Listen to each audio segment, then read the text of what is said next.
सिर भारा पिसना धनिया कुटी छाटी खैया नाई हार जाने जय हाय जान नाई हार जाने जय हाय जान। छवा महीनावा पर पिया घरे आइल तोहार सेंदूर कैसे झारल ये जान तोहार सेंदूर कैसे झारल ये जान।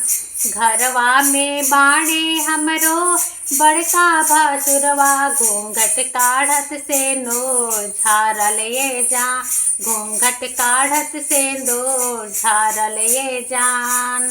सबरे बतिया धाना गल से उड़वलो तोहर लाली कैसे छूटल ये जान तोहर लाली कैसे छूटल ये जान। सबरे बतिया धाना गल से उड़वलो तोहर लाली कैसे छूटल ये जान तोहर लाली कैसे छूटल ये जान। घरवा में बाणे हमरो छोटका देवरवा हंसत बोलत लाली छूटल ये जान हंसत बोलत लाली छूटल ये जान।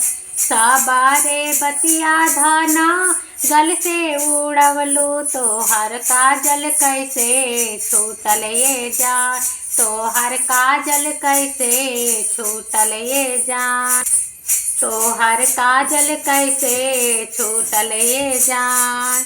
नैहर से आइले मोरे बड़का भाईवा भेंटा करत काजल छूटल ये जान भेंटा करत काजल छूटल ये जान। सबरे बतिया धाना गल से उड़वलो सबरे बतिया धाना गल से उड़वलो तोहर साड़ी कैसे फाटल ये जान तोहर साड़ी कैसे फाटल ये जान।